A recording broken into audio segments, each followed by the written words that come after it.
नमस्कार, मैं हूं निकिता और आप देख रहे हैं सत्यहिंदी.com। चलिए एक नजर डालते हैं अब तक की सुर्खियों पर। मोदी सरकार को दिल्ली बिल के मामले में वाईएसआर कांग्रेस का साथ मिल गया है। दरअसल वाईएसआरसीपी के संसद में नेता विजयसाई रेड्डी ने एनडीटीवी से बातचीत के दौरान कहा कि उनकी पार्टी मोदी सरकार के साथ खड़ी है। वाईएसआरसीपी का कहना है कि वो दिल्ली से जुड़े अध्यादेश के बिल पर केंद्र सरकार के पक्ष में है। वहीं मोदी सरकार के खिलाफ लाए जा रहे अविश्वास प्रस्ताव का वो विरोध करेगी। बता दें कि वाईएसआरसीपी के राज्यसभा में 9 सांसद हैं। विजयसाई रेड्डी ने कहा कि हम दोनों मुद्दों पर सरकार के पक्ष में वोट डालेंगे। वहीं अब वाईएसआर कांग्रेस का समर्थन मिलने के बाद दिल्ली बिल का राज्यसभा में पारित होना पक्का हो गया है। वाईएसआरसीपी के लोकसभा में 22 सांसद हैं जो अविश्वास प्रस्ताव के खिलाफ वोट डालेंगे। बता दें कि वाईएसआरसीपी के समर्थन से पहले राज्यसभा में सरकार का आंकड़ा 112 था, जो बहुमत से 8 कम था। वहीं पार्टी के 9 सांसद दिल्ली बिल पर मोदी सरकार के पक्ष में वोट डालेंगे। इस तरह बिल के समर्थन में 121 वोट होंगे, जो बहुमत के आंकड़े से 1 अधिक है। केंद्र द्वारा लाए गए दिल्ली अध्यादेश के खिलाफ विपक्षी दलों का समर्थन जुटाने में लगी आम आदमी पार्टी ने कल बुधवार को जेडीएस प्रमुख एचडी देवेगौड़ा से मुलाकात की और दिल्ली अध्यादेश के खिलाफ उनका समर्थन मांगा। न्यूज एजेंसी पीटीआई के मुताबिक आप नेताओं ने कर्नाटक में अपने प्रदेश अध्यक्ष एचएन चंद्रशेखर की अगुवाई में गैर बीजेपी राजनीतिक पार्टियों से समर्थन जुटाने के प्रयास में राज्यसभा सांसद एचडी देवेगौड़ा से मुलाकात की। आप नेताओं ने देवेगौड़ा से आग्रह किया कि वह लोकतंत्र, संविधान और देश की संघीय व्यवस्था को बचाने के लिए दिल्ली सरकार के खिलाफ जारी अध्यादेश का विरोध करें। गौरतलब है कि केंद्र ने 19 मई को दिल्ली में अफसरों के ट्रांसफर और पोस्टिंग को लेकर एक प्राधिकरण बनाने के लिए एक अध्यादेश जारी किया था। वहीं आम आदमी पार्टी सरकार ने केंद्र के इस कदम को दिल्ली सरकार को सेवाओं का नियंत्रण देने के सुप्रीम कोर्ट के फैसले को दरकिनार करने वाला कदम बताया था।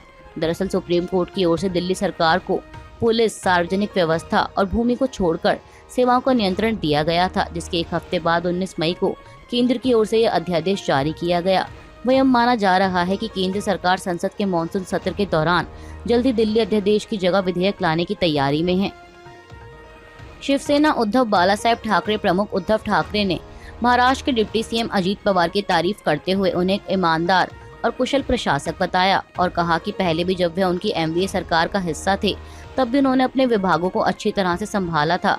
राज्य के पूर्व मुख्यमंत्री उद्धव ठाकरे ने बुधवार 26 जुलाई को पार्टी के मुखपत्र सामना में प्रकाशित एक इंटरव्यू में कहा कि अजीत पवार ईमानदारी से काम करते हैं। उन्होंने एमवीए सरकार में प्रशासन और अपने विभागों को अच्छी तरह संभाला था और मैंने सोचा कि मौजूदा भोंदूगिरी में क्या इस व्यक्ति से कुछ अच्छा हो सकता है। गौरतलब है कि एनसीपी नेता अजीत पवार हाल ही में अपने चाचा शरद पवार से बगावत कर 8 अन्य विधायकों के साथ शिंदे सरकार में शामिल हो गए हैं। बीजेपी नेता और केंद्रीय मंत्री स्मृति ईरानी बुधवार 26 जुलाई को संसद की कार्यवाही के दौरान मणिपुर को लेकर कांग्रेस पर जमकर बरसी। इतना ही नहीं, उन्होंने कांग्रेस नेता राहुल गांधी पर मणिपुर में हिंसा भड़काने का आरोप भी लगाया। उन्होंने कहा कि मणिपुर में राहुल गांधी ने आग लगाई है। स्मृति ईरानी ने यह हमला राज्यसभा में प्रश्नकाल के दौरान कांग्रेस सांसद के एक सवाल के जवाब में किया। दरअसल कल बुधवार को संसद में प्रश्नकाल के दौरान पश्चिम बंगाल से कांग्रेस की सांसद अमी याज्ञनिक ने स्मृति ईरानी से सवाल किया कि वे और मंत्रिमंडल में मौजूद उनकी महिला सहयोगी मणिपुर के मुद्दे पर कब बोलेंगी। इस सवाल पर स्मृति ईरानी का गुस्सा फूट पड़ा और उन्होंने कांग्रेस पर पलटवार करते हुए कहा कि कांग्रेस सांसद के बयान पर वे आपत्ति दर्ज करती हैं।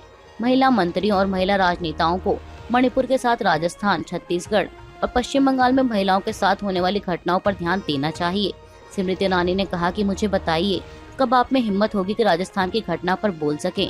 आप में कब छत्तीसगढ़ पर बोलने की हिम्मत होगी। बिहार में जो हो रहा है उस पर बोलने का साहस कब होगा। आप में लाल डायरी राजस्थान से संबंधित मामले पर बोलने की हिम्मत कब होगी। आप में कब ये साहस होगा कि आप कांग्रेस शासित राज्यों में महिलाओं के साथ होने वाले बलात्कार पर बोल सकें। बीजेपी नेता इतने पर ही नहीं रुकी। उन्होंने राहुल गांधी का नाम लेकर आगे कहा कि आप ये कब बताएंगी कि राहुल गांधी ने कैसे मणिपुर जाकर वहां लोगों को आग में डाल दिया। राज्यसभा भाषण के बाद स्मृति ईरानी ने ट्विटर पर भी राहुल गांधी पर निशाना साधा। उन्होंने राहुल गांधी का पुराना बयान शेयर किया। इसमें कांग्रेस नेता ने मुस्लिम यूथ लीग को धर्मनिरपेक्ष पार्टी बताया था। इसके साथ ही ईरानी ने लिखा कि देवियों और सज्जनों, धर्मनिरपेक्षता का राहुल गांधी ब्रांड उनका अपवित्र गठबंधन हिंदुओं को उनके मंदिरों में जिंदा जलाने की घोषणा करता है। राजवंश के लिए हिंदुओं से नफरत कोई नई बात नहीं है, लेकिन अब खुलेआम हिंदुओं को धमकाना यह एक निचला स्तर है मिस्टर गांधी। आपको बता दें कि हाल ही में केरल में मुस्लिम यूथ लीग के सदस्यों पर मणिपुर को लेकर एक रैली में भड़काऊ नारे लगाने के आरोप में मामला दर्ज किया गया है। बीते 3 मई से जातीय हिंसा की आग में जल रहे मणिपुर से कल बुधवार को फिर हिंसा की खबर सामने आई है। खबर है कि मणिपुर के मोरहे जिले में बुधवार 26 जुलाई को उपद्रवियों के एक समूह ने कई घरों में आग लगा दी। बता दें कि जानकारी अधिकारियों द्वारा दी गई है। अधिकारियों ने बताया कि खाली पड़े ये घर म्यांमार सीमा के करीब मोरे बाजार क्षेत्र में थे। उन्होंने बताया कि आगजनी कांगपोकपी जिले में भीड़ से सुरक्षा बलों की 2 बसों को आग के हवाले करने की घटना के कुछ घंटों बाद हुई। हालांकि इस दौरान किसी के हताहत होने की सूचना नहीं है। यह घटना सोपार मीना में उस समय हुई जब बसें मंगलवार शाम 25 जुलाई को दीमापुर से आ रही थीं। हिंसा प्रभावित मणिपुर में कुकी जनजाति के साथ एकजुटता दिखाने के लिए एक रैली में मिजोरम के मुख्यमंत्री जोरमथांगा के भाग लेने के एक दिन बाद मणिपुर सीएम एन बीरेन सिंह ने उन्हें आगाह किया है। बीरेन सिंह ने कहा कि जोरमथांगा को दूसरे राज्य के आंतरिक मामलों में हस्तक्षेप नहीं करना चाहिए। दरअसल मिजोरम सरकार मणिपुर से विस्थापित हो चुके करीब 13,000 लोगों को पनाह दे रही है। ये सभी कुकीज और जनजाति के हैं। 3 मई को मणिपुर में झड़पें शुरू होने के बाद से ये सभी पलायन कर गए थे। वहीं अब कारगिल विजय दिवस के मौके पर एक कार्यक्रम में मणिपुर के सीएम एन बीरेन सिंह ने कहा कि तनाव तब शुरू हुआ जब राज्य सरकार ने ड्रग कार्टेल के खिलाफ कार्रवाई शुरू की। मणिपुर सरकार राज्य में रहने वाले कुकी समुदाय के खिलाफ नहीं है। सीएम ने कहा कि उनकी सरकार मणिपुर में होने वाली सभी घटनाओं पर नजर रख रही है। उन्होंने मणिपुर की अखंडता को नष्ट करने वालों को चेतावनी दी है। दरअसल कुकी का प्रतिनिधित्व करने वाले संगठन मणिपुर के मुख्यमंत्री पर जनजाति के हितों के खिलाफ काम करने का आरोप लगाते रहे हैं। कुकी समुदाय पहाड़ियों में बहुसंख्यक है, जबकि मैतेई समुदाय की घाटी में अच्छी खासी आबादी है। सीएम बीरेन सिंह ने कहा कि लड़ाई सरकार और उन तत्वों के बीच है जो राज्य में शांतिपूर्ण सह अस्तित्व में बाधा डालना चाहते हैं। उन्होंने मिजोरम की राजधानी आइजोल में मुख्यमंत्री जोरमथांगा के साथ रैली में भाग लेने वालों और सरकार विरोधी नारेबाजी करने वालों को बर्बर करार दिया। बीरेन सिंह ने कहा कि मैं मिजोरम के मुख्यमंत्री से दूसरे राज्य के आंतरिक मामले में हस्तक्षेप नहीं करने को कहता हूं। देश के कई राज्यों में इस समय बारिश अपना कहर बरपा रही है। वहीं भारतीय मौसम विज्ञान विभाग ने विभिन्न राज्यों में भारी से मध्यम बारिश की चेतावनी जारी की है। मानसून की वजह से देश के पहाड़ी राज्यों से लेकर मैदानी राज्यों तक में सभी नदी नाले उफान पर हैं, जिससे कई राज्यों में बाढ़ का खतरा भी बना हुआ है और जान माल के नुकसान से लोगों को बचाने के लिए सरकार ने सुरक्षा एजेंसियों को अलर्ट पर रखा हुआ है। इस कड़ी में बात करें दिल्ली की, तो दिल्ली में आज गुरुवार 27 जुलाई को मध्यम बारिश के लिए IMD ने येलो अलर्ट जारी किया है। मौसम विभाग के मुताबिक अगले 5 से 6 दिनों में रुक रुक कर बारिश होने का अनुमान है। वहीं हिमाचल प्रदेश के 9 जिलों के लिए मौसम विभाग ने ऑरेंज अलर्ट जारी किया है, जिसके मुताबिक राज्य में मध्यम से भारी बारिश होने का पूर्वानुमान है। आपको बता दें कि मध्यम से भारी बारिश की वजह से पहले ही बादल फटने के कारण कई जिलों में बाढ़ का दंश झेल चुके हिमाचल प्रदेश की मुश्किलें घटने का नाम नहीं ले रही। बात करें महाराष्ट्र की, तो वहां के कई जिलों को लेकर मौसम विभाग ने रेड अलर्ट जारी किया है। महाराष्ट्र की राजधानी मुंबई, पड़ोसी ठाणे और रायगढ़ समेत पूरे राज्य में बारिश हो रही है।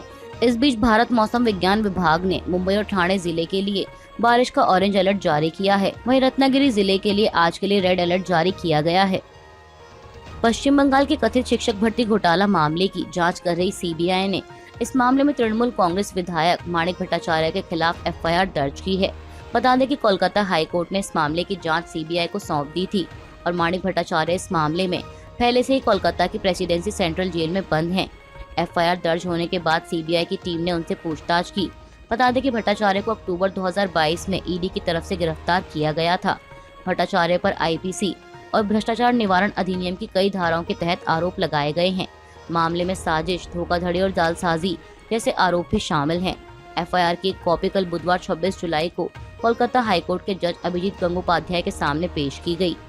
अभी के लिए बस इतना ही। बाकी की खबरों के लिए जुड़े रहिए सत्यहिंदी.com के साथ।